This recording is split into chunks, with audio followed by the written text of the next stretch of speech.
10, 9, 8, 7, 6, 5, 4, 3, 2, 1.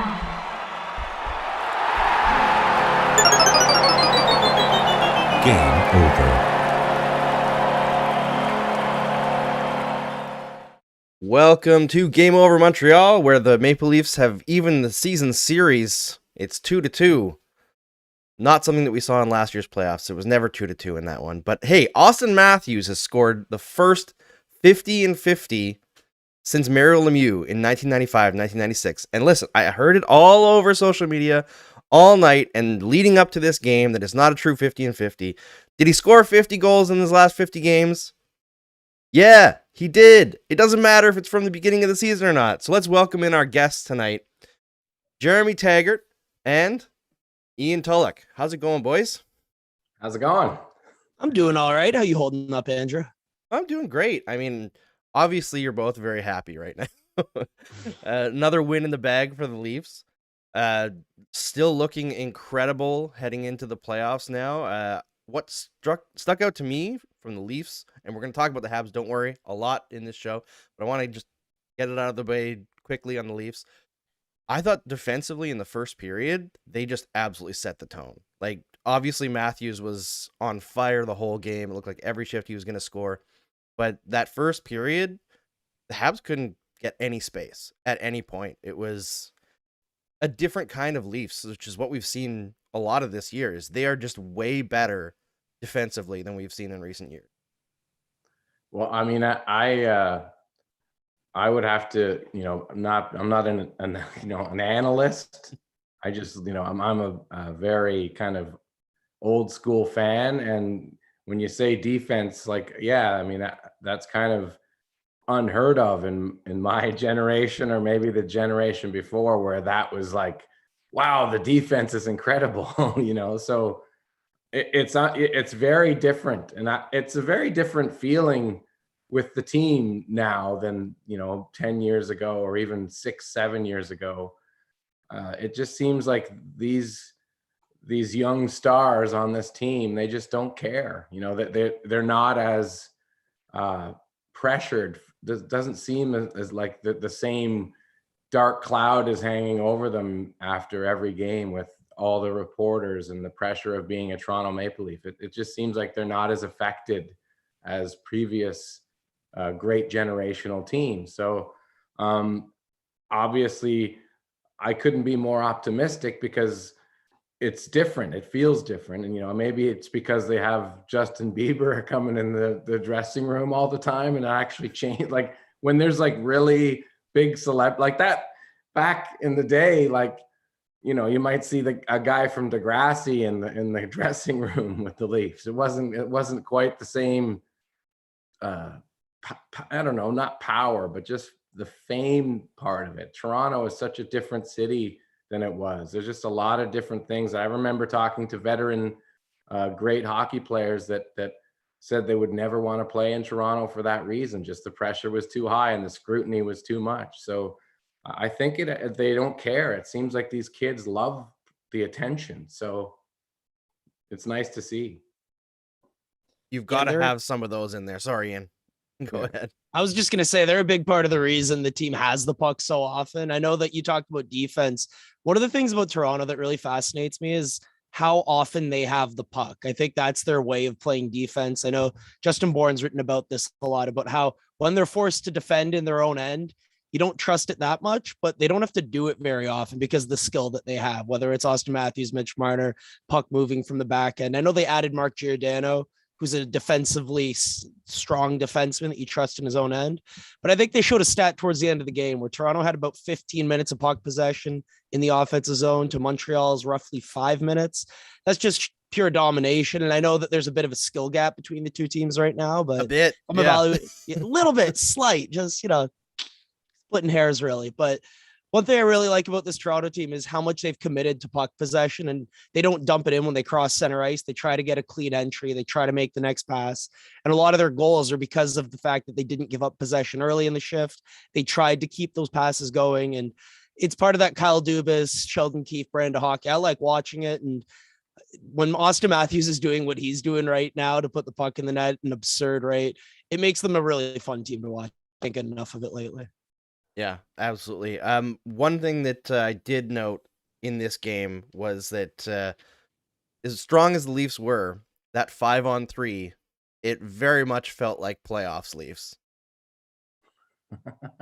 Just the not getting anything going there, and that was a little bit of the old school pressure. Maybe you could tell that I don't know. Yeah, maybe that is like they were entering the zone of like playoff Leafs vibes, where for some all of a sudden nothing was happening. But you could kind of maybe say the same for that last kind of empty net. Like there was so many chances. There could have been a goal that happened there for the Habs, right? Yeah, It absolutely. is what it is. Sometimes you get lucky with the bounces, right? And you need that. That's one of the things that stood out about this game as opposed to the last game between the Habs and the Leafs, where the Leafs were very dominant with the puck all game, right? But they just could not catch that lucky break that you really need to like pull out a game where a goalie is just absolutely incredible. And I thought Jake Allen started out this game much the same as he played the last game against the Leafs, but with Montembeault in net, which frankly, I thought Montembeault was really solid tonight, coming in cold, allowing the first shot on goal. It was Auston Matthews on a little tip shot off Chris Weidman's stick to get him going, but pretty decent in relief overall. I thought he made some pretty big saves, especially in the third period, to keep it within reach. But that John Tavares goal, where he just kind of whipped it around on Rim Pitlick and knocked it in off of Harris's skate, that was the kind of goal that the Leafs needed last year in the playoffs. That was the kind of goal that the Leafs needed in the last game, and they got it in this one. So So much of this sport is bounces at the end of the day. Yeah. You can try to control the shots, make all the right plays, but if you go through every goal that was scored this season, I swear half of them would be off of a skate or off of someone's butt or a weird bounce into the slot and then it's in the back of the net. Goalies are too good. So Auston Matthews, would you call that a Van Halen, a 5150?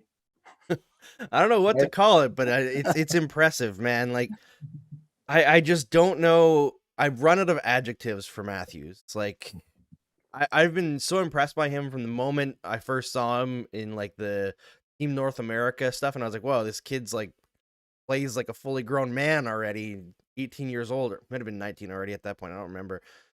He was an older draft, but just incredible. Like the guy that he reminded me of the most as a rookie, or maybe even not a rookie, maybe the year in, was Jaromir Jagr. Just the strength that he has to protect the puck and the way he uses his butt. But I think we can say now he's a better shooter than Jaromir Jagr, which is a wild thing to say when you're talking about Jaromir Jagr. It's talking about somebody being better than Jaromir Jagr, but Matthews is something else. And what's wild is over the course of the next few seasons, if the Canadiens can actually turn their franchise around a little bit and become competitive, the back and forth between Matthews and Caufield is going to be incredible. You got two of the best releases in the NHL. This rivalry could be really fun.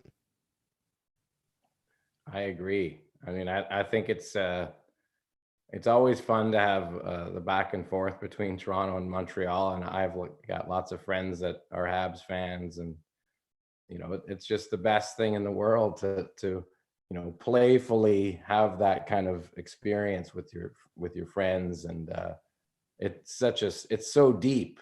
And then if you go on Twitter, all of a sudden you just can catch blood in 2 seconds because there's some real psychos on both sides. One of them hosts this show. Yeah.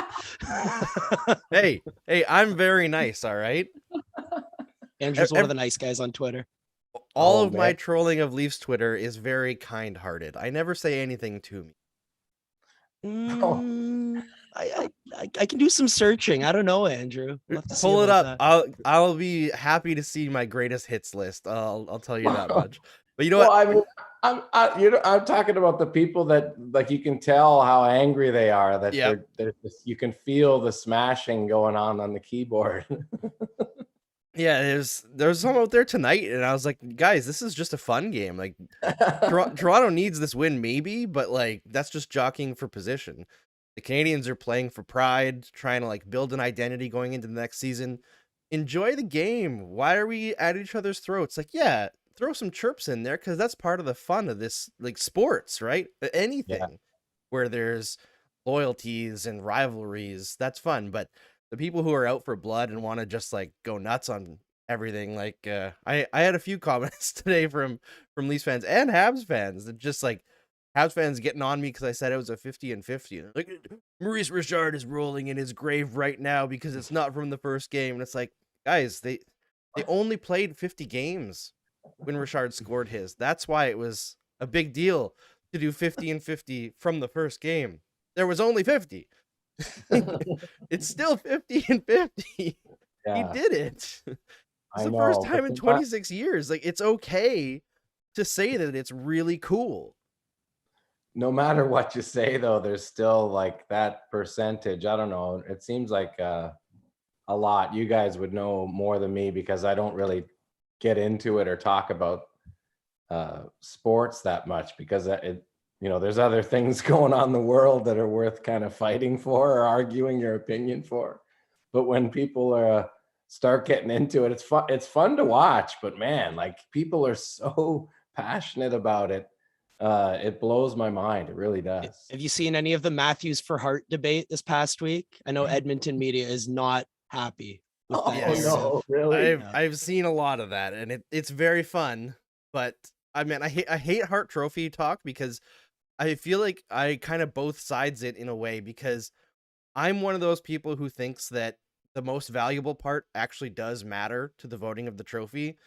But I see people take it to the point of like, well, Roman Josi is the most valuable to the Nashville Predators, so therefore he should supersede Auston Matthews, who plays with Mitch Martin. I'm like, no, okay, listen. It's most valuable to the league, right? It's like, it's not just to their team. Like, the value has to be there. Like, if a team misses the playoffs, I think you have to account for that at a certain point. If they're not, like, blowing the doors off of everyone. If they're having a... That has to be a thing. If it's most valuable player, what's the point of value if you're not in the playoffs performing at that level and like beating teams that are obviously better? That's where the MVP really has to kind of shine, I think, right? Right. And the other thing is you have a lot of people saying like, oh, well, they should just vote it as best player to make it simple because then you'd have like a clear rubric of how you should vote. But the best player award already exists, right? That's the Ted Lindsay Award. And then you hear like media people being like, well, we don't get to vote for the Ted Lindsay Award. And it's like, so what? You don't get to vote for the Vezina either. It still exists. You don't need a separate Vezina Award for the writers to vote. Like, who cares? Like, let's just have the awards mean what they mean. And if it's hard to vote for the Hart, fine. Well, I think it's that splitting hairs just for a column or a thread on Twitter, right? Just so you can get the hot take of like, yeah, let's think about, rethinking the way that these things are voted. It's like, come on, man. Hey, Andrew, while we're talking about this, can I get your Hart ballot? Because if I had to put one down right this second, I think I'd go Matthews in first. I think I might go Shesterkin 2. I think I'd go Gaudreau 3, McDavid 4, and then I'd really have to think about it for 5. I'm not. I want to put Gaudreau in there, but that line is just so good that I find it's really hard for me to separate out Lindholm and Tkachuk from Gaudreau, right? So I have a similar thing when people say Lindholm for Selke. I wonder how much of it is him versus Tkachuk versus Gaudreau always having the puck. So like, I feel like Gaudreau is having an unbelievable year, but he might end up being like a 5th place guy. Like, I'd probably have McDavid ahead of him because I know that Gaudreau is playing a role that basically everything around him elevates him, and that's not a knock on him because he's still been spectacular.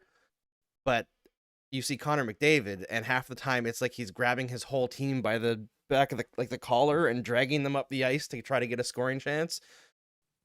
And yeah, I'd still have him maybe 3rd.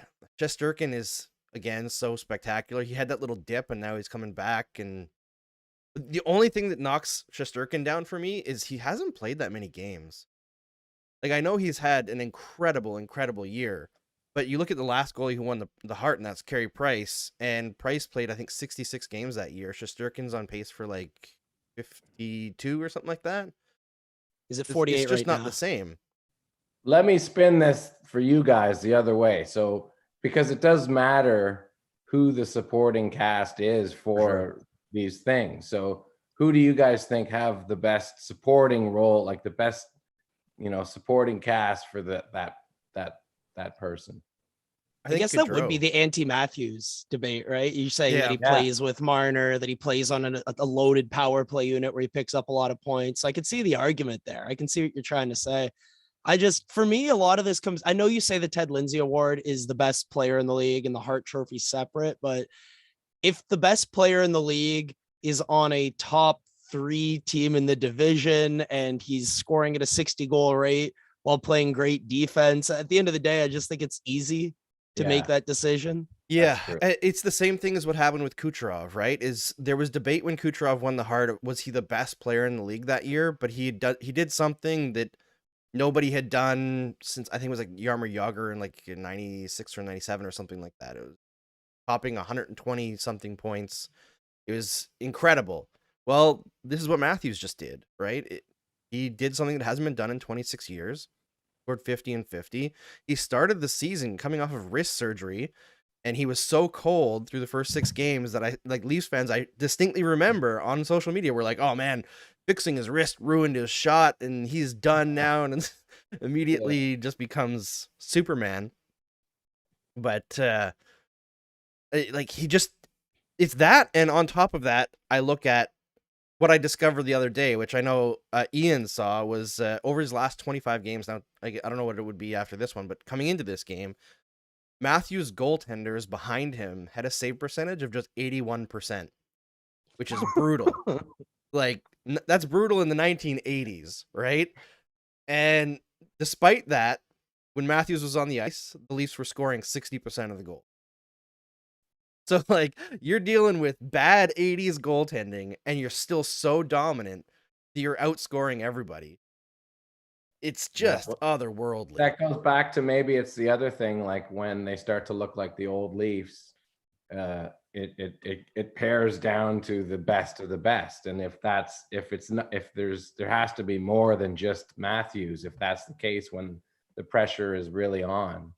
And we have to see how that plays out, because again, we're about to get into the first round of the playoffs, and I'm sure that's so fresh, the feeling of getting booted out every year. So that will be a whole, just to get past that barrier into the second round will be a huge relief, I guess, probably for those guys too, because it's got to be there. That pressure has to start to mount.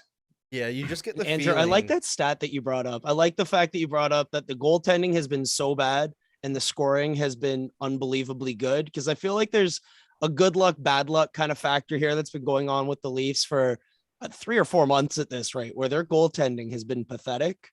And the scoring rates of Matthews and Marner are completely unsustainably through the roof. And it's awesome to watch. This 50 and 50 for Matthews, it's special. We haven't seen anything like it since Lemieux in the 90s.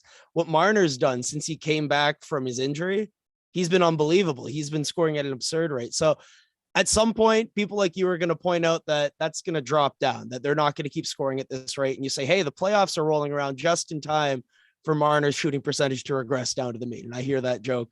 But I'd like to think that on the other side of the equation, they're going to get some saves at some point, right? I don't know when it's going to happen, but I'd like to think that saves are to come. But I'm a Leafs fan, so I know that good things don't happen around playoff time. Well, this is true. Although I do think, if the Leafs this year make it out of the first round, if I was any other team in the East, I'd be very afraid of what Matthews and Marner are going to cook up now that they know that they can actually do it. Every year, it just seems like if they can get past that hump, they're really terrifying. Sorry, but they haven't been able to do it. All right. I've seen a bunch of Leafs fans after that Boston, Florida, Tampa series where they played really well over that stretch. A lot of Leafs fans have said this year feels different with the way Matthews is playing and this role that they've been on lately. This year just feels different. Is that Leafs fans talking themselves into something good happening when it's definitely not going to happen? Or Andrew, does this year feel a little bit different from an outsider watching the Leafs? I mean, the Leafs fans do that every single year, so yes, part of it. But also, I do think this year feels different. But I thought last year felt different too. So, they were good defensively last year, and then they couldn't score in the playoffs. Yep. It was weird. 2 overtime goals and Carey friggin' Price. That's all it takes to ruin the confidence. I think it's, no matter what team you are, or how many goal scorers you have to have an amazing goaltender.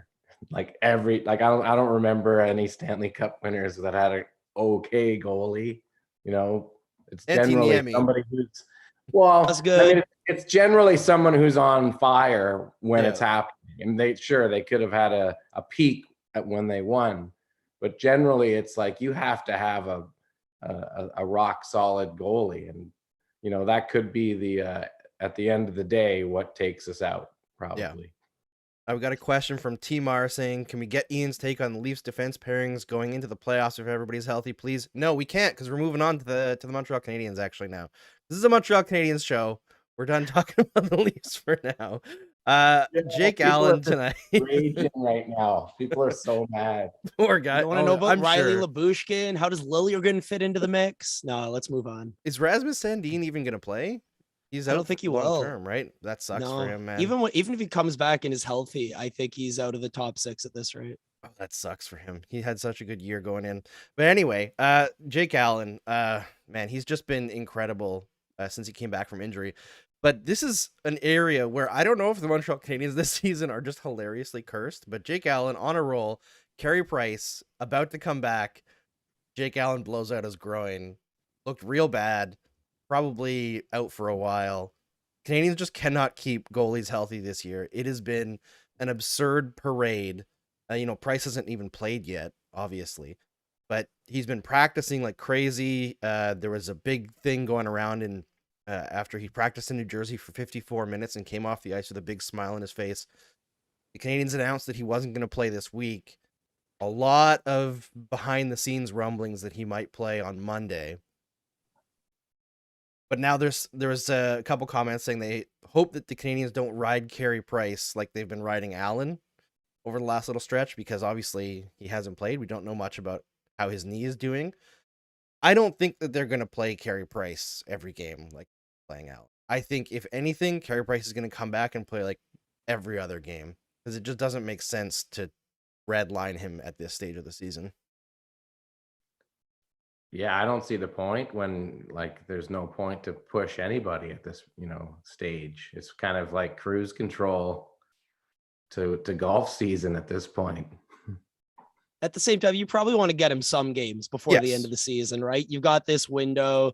If you could get him playing somewhat decently heading into the summer, that gives him a bit of confidence, probably gives the team in front of him a bit of confidence that you come into next year, reset, hopefully win the draft lottery, and you're feeling good with Shane Wright. Yeah, that's the main. You definitely want Shane Wright. There's a few people in the comments here. I saw one person saying anybody else want Matthew Savoy over Shane Wright. I mean, I've been trying to get as many scouts onto the show as possible as we've gone through April here, and I know there have been people kind of knocking on Shane Wright coming into this draft and saying he's not a true generational player, and that may be, but everything that I've heard about him from the people that actually watch him game in and game out is that he's absolutely legit. And in the right situation can probably jump right into the league next year and be a very successful center. So whether the Canadiens want to push him into the league this year or not, or next year or not, is another question. But if the Canadiens can manage to get Shane Wright and they have their top 2 of Suzuki and Wright, that's a good stepping stone to rebuilding this hockey team.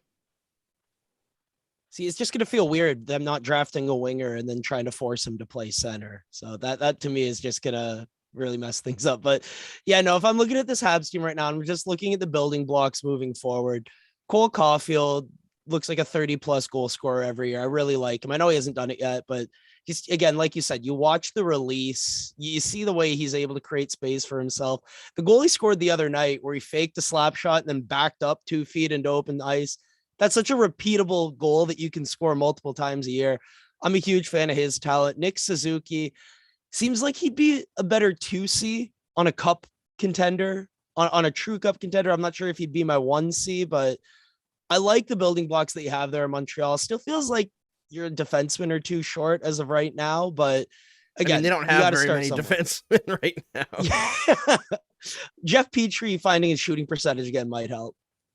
Well, he's going to be traded in the offseason, so that's gone. I think the defense is where they have the most building to do. They have some good prospects on there, like Justin Barron has looked good. Jordan Harris has looked good. Corey Schooneman has looked good. Caden Gooley is probably their best defensive prospect, but overall, those are still a lot of hopefulies, right? They don't really have anyone that's a for sure top 4 guy heading into next season. And I like Alex Romanov has been solid lately, but still plays a style that is limited enough that I'm not sure I would see him as like a long-term top 4 defense. You see him as one of those sheltered Colin Miller types, one of those guys who puts up good numbers on a third pair, but can't quite make the jump. It's kind of the opposite of Colin Miller. Like, he's been thrown to the wolves lately, and like his underlines are okay, but his decision making with the puck is still like highly questionable, especially in the offensive zone. He's I saw a great comparison recently on the show, actually, in the stream chat, was saying that he could be like the next Radko Gudas, which is like, that's a good player, but Radko Gudas is one of those guys where he shoots all the time, and you're like, why are you the one who's shooting? Why are you choosing to shoot when you could find any other player on the ice and that'd be a better chance?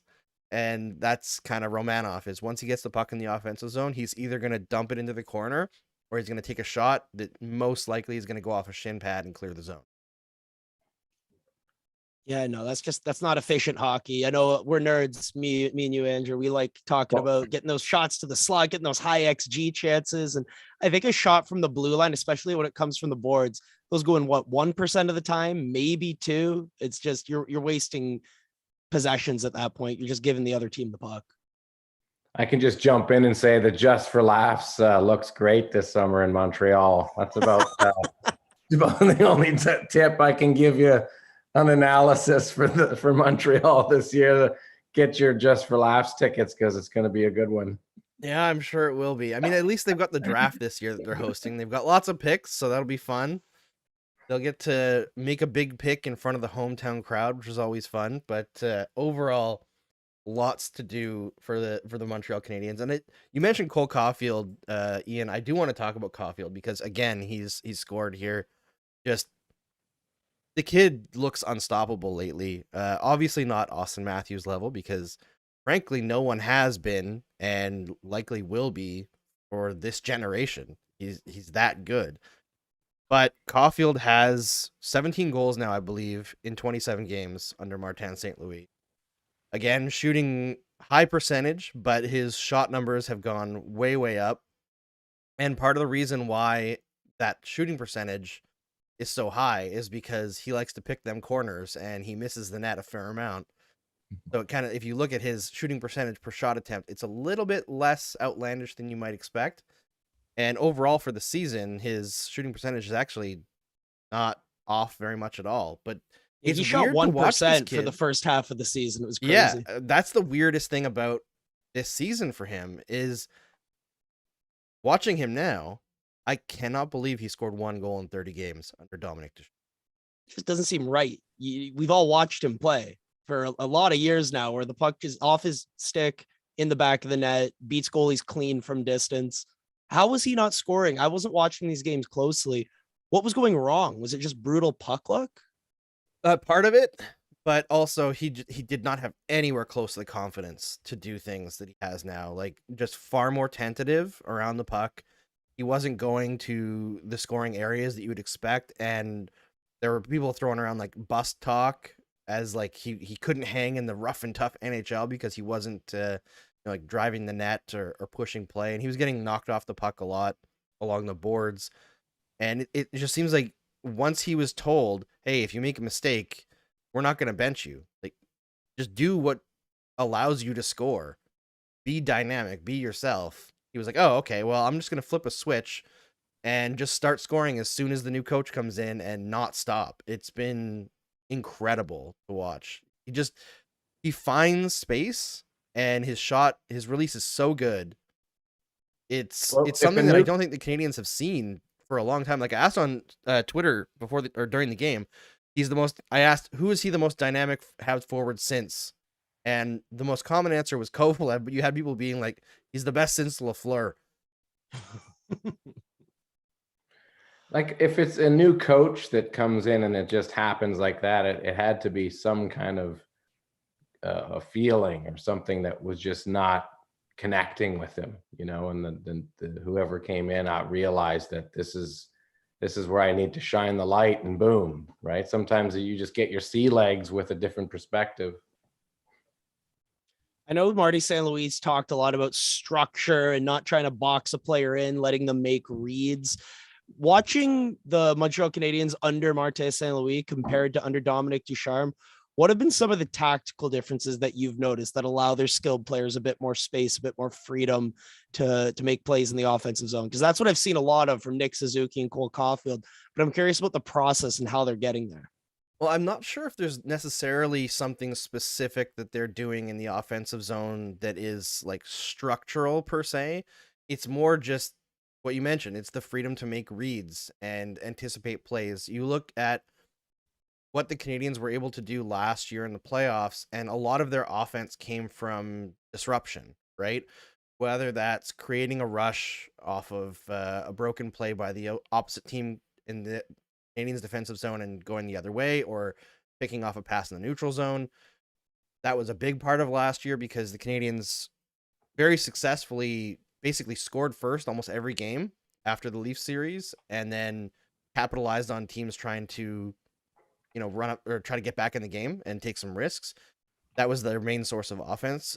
Now, though, they're very aggressive in the offensive zone.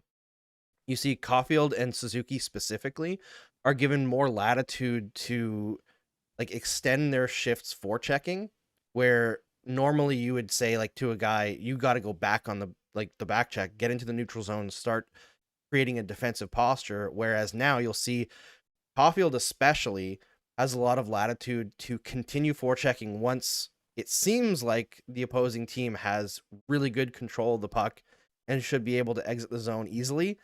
And he just gets in lanes and creates turnovers. And you saw it, I think, in some way tonight on the Canadiens' first goal, where Caufield made that spectacular keep-in at the blue line, where maybe another team might, or under Ducharme, the team might have already started moving back out of the offensive zone to create a defensive posture, assuming that the zone was going to be cleared. Now they're assuming Caufield's going to keep that puck in, and they're taking more risks defensively to create that offense, and it's paid off in spades. And Jeremy, you and I watch a lot of Mitch Marner, and I think it's a very similar thing. We're on the forecheck. He likes getting higher up into the play so that he can force a turnover. And if you pick off a pass in the offensive zone, all of a sudden you're in a perfect position to create offense. And you get the puck on Cole Caufield's stick or Nick Suzuki's stick, where he's intercepted a pass on the forecheck. He's one play away from scoring a goal. And Cole Caufield can just let it rip from there. Nick Suzuki probably looking for the cross seam pass to an open player. But I always like the idea of getting your talented, speedy offensive forwards. Tell them to take more risks in the offensive zone. Tell them to really go for it, because if you miss, okay, we've got 4 players behind you who can defend. But if you're the one who makes a special play and is able to intercept the puck in the offensive zone, now you're in a very advantageous situation offensively where you can break down to defense. I think I read somewhere that defensive zone turnovers result in goals against at a way higher rate than most other plays on an ice rink. So if I'm just trying to game my goals for, I'm telling Cole Caufield, I'm telling Nick Suzuki, be more aggressive on the forecheck, intercept those passing lanes, jump passing lanes. And they did a really good job of it tonight. I'm curious to see if they continue to do it in the future, because I always like those guys. They're talented hockey players, but if they can use that speed to intercept passes, I think it's going to do more for their offensive game.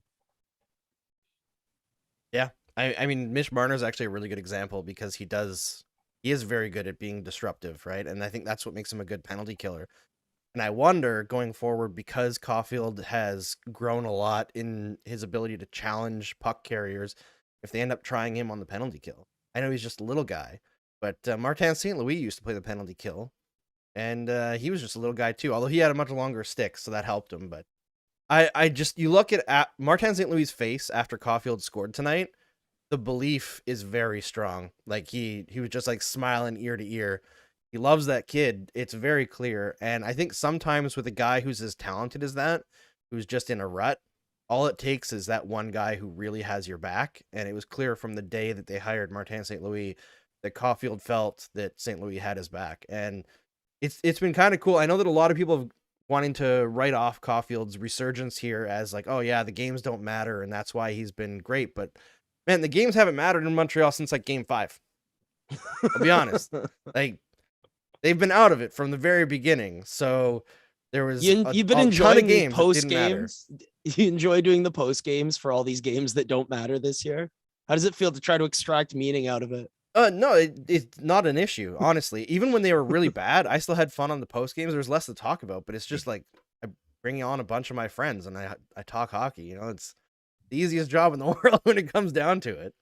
Doing Leafs podcasts back in the day, the tank season might have been my favorite season to actually talk about stuff because no one actually cared about the games. So you could talk about very specific, detailed things that you wanted to dive into. And people were like, did you watch the game on Tuesday? No, I didn't either. Why would you put yourself through that? Yeah, watching the games part was definitely the worst part. The first 45 games of the year, especially the last 10 or so before Ducharme got fired, where almost everyone on the team had just thrown in the towel, just didn't give a shit. It was embarrassing hockey to watch. They'd quit on the coach. Had you quit on this post-game show that you've been doing? 100% effort the whole time. You know me. I don't buy that for a second. What? Well, you guys touched on it earlier for a second, but like talking about, you know, what's next for the team. I mean, it really is kind of like, you know, Leafs fans are kind of enjoying this superstar in Auston Matthews and the supporting cast being fantastic and all this. It's kind of a peak, I guess, for Leafs fans. But like right now, it seems like it's halfway between, you know, having either a young star in Cole Caufield or, you know, is it still Carey Price? And that's like, we still have 3 or 4 years with him. Like, what, as a fan of the Habs, like, what do you expect and what do you want or need to get to that, you know, the happy place that we're kind of at? It's weird, honestly, that you ask that, because just in surveying the Habs fan base, I feel like right now they're more happy than they've been in a very long time. Like it's hard to explain, because I know they went to the Stanley Cup final last season, and you know, the game 6 OT winner against the Vegas Golden Knights on Jean-Baptiste Day in Montreal was incredible. You know, like the vibe of the city was amazing. But it was still like during COVID times, and there was still the apprehension. Like there were people who were like, "Oh, we're ruining our draft position because the team's not actually that good." So there are still those people. But right now, it seems like there's almost no one who's upset, because they're going to get a very good draft pick no matter what. They're not going to win the next 10 games. That's a weird thing. There's only 10 games left in the season. It's game 72 of Game Over Montreal. I'm not ready for it to end, honestly. But people know they're going to get a good draft pick. They have a new management group at the helm that actually seem progressive for the first time, like, ever. Canadiens management has often been very traditional and like old school, for lack of a better word, mostly former players over the last 2 decades, like my entire life. So you have a focus that you haven't had in a long time. You have the management group talking about how they're going to build not just an analytics department, but a research and development department that's going to be integrated with their scouting and their player development, when the Canadiens didn't have a player development department over the last 10 years at all. Like, there's so much hope right now that the kids are also scoring, that everybody's just happy as a clam. It's really weird.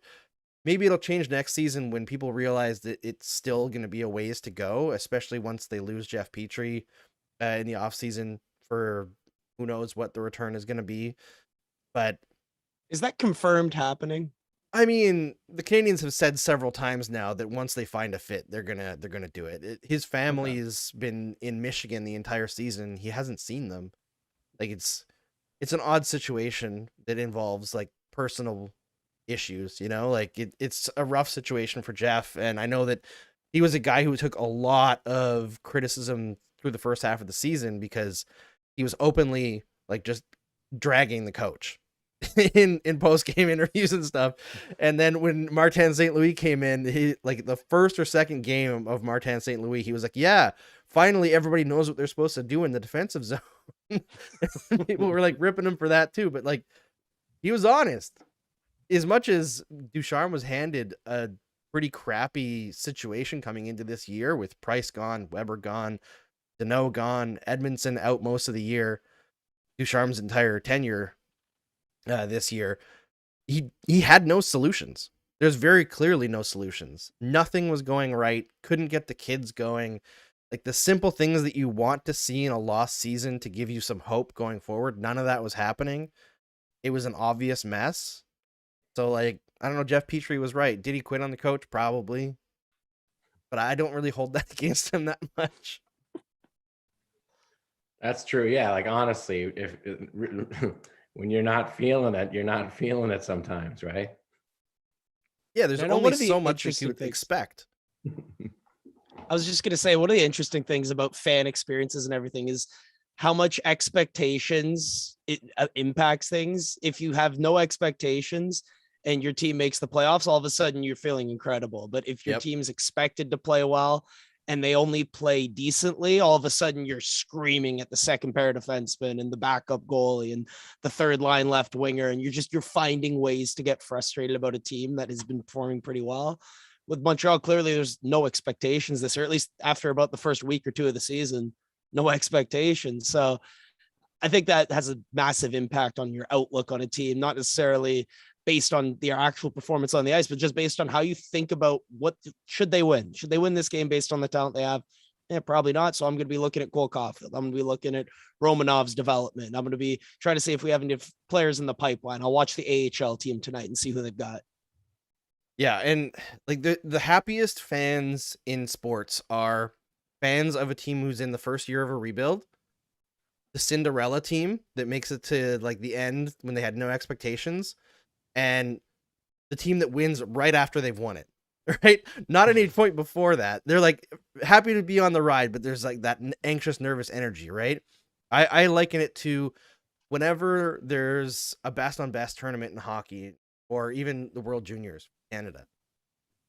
Canadians are like, they're excited to watch the games, but the entire time is, what if they blow it, right? It's not like, what if one of these other great teams manages to defeat us, the great nation of Canada in hockey? It's like, the only way we can lose is if we beat ourselves. So they better not have picked a bad team this year and blown it for themselves. You're more it's upset that when kind they of lose than mentality. you are excited when they win. Yeah. There's no winning there. Yeah. And I think at the end of the day, he always like, no matter how bad the Habs are, at least you get to hang out in Montreal every night.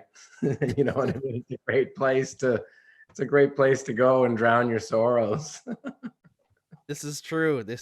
I mean, they seem to be enjoying Toronto. I think Nick Suzuki was at the Jays game last night, so Yeah, that's right. that's a fun thing for him. I know he's a Toronto boy, but didn't seem to matter when push came to shove last year in the playoffs. That's for sure. One thing I wanted to touch on before we go, because it was just really funny and kind of got my hairs up on the back of my neck, was Dave Jackson, former referee, kind of got into it with a couple members of Montreal media earlier in the week. And I talked about this a little bit earlier in the week, but I want to just bring it up on this show because I haven't had a chance yet. He found it was like Stu Cowan and Brian Wild talking about how like everything changes in the playoffs, right? The type of goals that you score in the playoffs are different than the regular season. The officiating is different in the regular season, and the refs kind of put the whistles away. And he got like really, I don't want to say he was like angry, but he seemed a little bit upset. And he was saying like, oh, well, here's the proof that we don't put the whistles away in the playoffs. And he put like a table of like the average penalty calls per game over the last several years. And it's slightly higher in the playoffs than in the regular season. And then on the face of it, I'm like, well, that's without context of how many infractions there are that you ignore, that's kind of meaningless, right?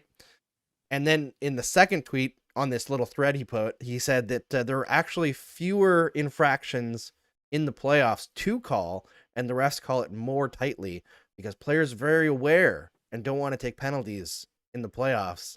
And at that point, I was like, okay, now you're pissing on my leg and telling me it's raining. Like, give me a break here. Yes, they're more aware, and maybe there's less lazy penalties, but everybody's out for blood in the playoffs. You've got everything to play for. Everybody's cheating. Like, interference goes from 0 to 100 in the playoffs. It's not even comparable. So I like getting the perspective that we're getting more recently from former refs in like media and social media. It's interesting and valuable to hear what they think. But at the same time, I'm like, you're kind of part of the problem. I think that's true. Yeah, I think Connor McDavid might have something to say after going 0 penalties drawn in his last 2 playoff series. I don't know how that's possible. The best player in the world isn't able to draw a penalty. But this is one of those things that's always fascinated me because I love looking up the numbers too. Me and Andrew were always on the spreadsheets all day, every day. And this is a trend that's repeatable year after year, is that the penalty rates in the playoffs actually don't go down. We assume they would go way down in the playoffs just based on what we actually see with our eyes. We see someone get choke slammed in the corner and there's no call. And you're wondering, wait, what? That's got to be holding or interference or roughing it. Nope, no penalty. You're allowed to do that in the playoffs. But then there'll be a little tap on the wrist on the breakout, and that's a slashing penalty. We tend to forget about those. So I do think there's a bit of yin and yang to this. I think that there's a lot more crazy stuff in the playoffs that you get away with that you wouldn't get away with in the regular season. But there are more makeup calls because of that stuff that I think add up to the point where it weirdly surpasses regular season penalty rates. And I don't quite understand it because I want to be the guy who says you don't call penalties in the playoffs. I see it. I'm watching these games. You don't do it. But then the numbers show that there's higher penalty rates in the playoffs. How do I compartmentalize that? I have trouble with it. I think to me what it sounds like in both of those arguments for the regular season and the playoffs, they're both kind of like a mindset. I think you kind of have to have a different mindset in the playoffs than you do in the regular season as a ref and as a player. And the feeling is obviously going to be different because it's the playoffs. So I didn't see a solution offered on either end, like what could they do more that they don't in the regular season, or what could, you know what I mean? It's like bring in robot, like what's the actual solution other than like complaining that sometimes the refs are shit or overlooking calls. Like that's the way it is. The pressure mounts when you're in the playoffs, and it's not going to look exactly the same as a regular season when you check out the numbers on a piece of paper. Yeah, I think there's definitely a feeling that referees don't want to be, quote unquote, the reason why a game turned in a certain way. But there seems to be a lack of acknowledgement that not making the call is also often the reason why something happens. So no matter what, like the referees impact the game. They have to accept that on the face of it. And I think for the best way that a referee can think about things is they're not the ones who impact the game. It's the players who make the mistakes. They're just there to call the mistakes. But the game is also way too fast right now, in my opinion, for the referees to catch everything. Even if they had the best of intentions, I feel like the only path forward is going to be off-ice officials who can talk to the refs on the ice. It's my main thing. If I was commissioner of the league, it's the first thing that I would do is bring in off-ice officials. They could be former or retired refs. They could be refs in training. Doesn't matter. Somebody who can talk to them on the ice, be like, hey, you missed this. Because you got situations where, like, do you guys remember I don't remember which Leaf it was, but last year in the playoffs, Eric Stahl full on gave a Leaf like a DDT along the boards. He like jumped over his back and grabbed his head and like smashed to the ice, and it didn't get called. And I was like, how do you not call that? Andrew, the thing you have to learn about watching the Leafs is that they just happen to play in all these clean games where no penalties get called on either side. I can't figure it out for the life of me, but it's a weird trend that continues to persist. I think if people are complaining about the refs in the NHL, they need to watch soccer, or just for like one game, or like at least the Toronto or the Canadian teams when they're playing CONCACAF games, or like, that's shitty officiating. Or like, True. I've seen some pretty bad NFL calls where it's like, that's really bad officiating. But I think refs might be the best out of sports in terms of like getting it right. Because like you said, it's fast. They're right in the middle of everything. It's so hard. The only time we notice things are when they do something bad. Every time they do something really good, we're never giving them credit for it. So it's a no-win situation. I try when I see like a really great call by a ref, I like try to tweet that out, because like if you're only shitting on them all the time, it's just not fair, right? We do have to recognize like they don't take shifts, right? Exactly. These guys are like in their 40s and 50s skating for 60 plus minutes every game, and their schedules are insane. They're flying all over the place. And I know that Gord Miller had a tweet thread earlier this year that there's been like several severe long-term injuries among the refs guild this year. So they're shorthanded and COVID has kept guys out. Like they're dealing with stuff too. But I think the league needs to do a better job at supporting them as well with like clear directives and off-ice officials. I'm going back to it. I'm never going to give it up until they do it. Never going to give it up. There was a question here. We'll do this last one and then we'll end the show. Are either of you guys, do you follow F1 at all? Oh yeah, a little bit, not a lot, but I'm a fan of it and I respect it for sure. I'm a big Red Bull Max Verstappen guy here. Oh, the worst. Oh, buddy. Ian. Before last season started, so I consider myself a true fan. Oh, that's disgusting. Christian Horner, biggest whiner in the sport. Oh, I don't like him. No, he sucks. I'm more of a Max guy. Yeah, I literally just got into Drive to Survive like a couple months ago, and I finished the whole series a couple days ago. And yeah, I'm in now. Somebody asked if I was going to watch the race tonight. No, I'm going to bed. Well, I'm not staying up till 1 a.m. Just got to stay up till 1 a.m. and then it's like about an hour and a half probably of racing. I did see that like there's going to be a race in Vegas. That looks pretty crazy, going right down the strip. Oh, wow. That sounds awesome. That'll be really cool. And it's a night race too. So that would be really interesting to watch. With the lights and everything. Yeah. Like the Bellagio going off in the background. No, that'll be so just cool. Ripping past the Luxor. For the record, Ian, everyone in the chat is booing you right now. So they hate us because they ain't us. Sorry. Who won the championship last season? Yeah, who cheated their way into a championship last season? Mikey, it's so not right, Mikey. Yeah. No. Love the sport. It's all about Carlos Sainz. Have you guys noticed Carlos Sainz looks like Andrew Garfield but Spanish? He's very attractive. So I don't know who that is. No, he's one of the drivers for Ferrari. Okay. Ferrari's been unbelievable this year. I'm actually a bit worried. Yeah. Ferrari's been the most successful team in the history of F1, but they've really struggled now for like 12 years, a decade and a half. Yeah, it's been a long time, so it'd be kind of cool to see Ferrari kind of make it back to the top, but we'll see. I feel like Max Verstappen's going to be the bastard to beat this year. Him and Leclerc have had some really good battles so far this year. I hope that continues. Absolutely. All right, we'll wrap it up there on Game 72 of Game Over Montreal. Thank you both so much for coming on, and thanks everyone for tuning in. We've got 10 more of these. It's crazy that we're getting to this point. And if you're still watching, if you're from Toronto or Edmonton or Calgary or Winnipeg, you can go to sdpn.ca/careers right now, because we're launching more Game Over shows and you can apply to do my job. Don't worry, we're not going to ask you to do all 82 games. We're going to be building teams of people to handle this stuff, because not everybody's as insane as I am and signing up for this many games. But go do that. Thanks for joining the show. First, Jeremy, and then Ian. Tell everyone where they can find your work. The Taggart and Torrens podcast is going every week, so you can find out about that. We do live shows. We're trying to put some stuff together for maybe the end of this year. So Taggart and Torrens, the letter N, taggartandtorrens.ca. And you can find out on all social media fronts as well. We're all there. Perfect. And I'm at Ian Graff on Twitter. I'll have some stuff out for the hockey news soon. Next week, I'm flying out to Florida for a Darryl Belfry coaching camp. So I'm excited to get to talk to him one-on-one and probably talk about Auston Matthews' release, among a few other things. So look forward to seeing that in the hockey news soon.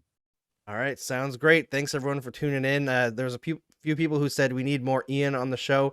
I agreed until he said he was a fan of Red Bull, so he's officially banned from Game Over from now on, unfortunately. But thanks everyone for tuning in as always, and we'll be back on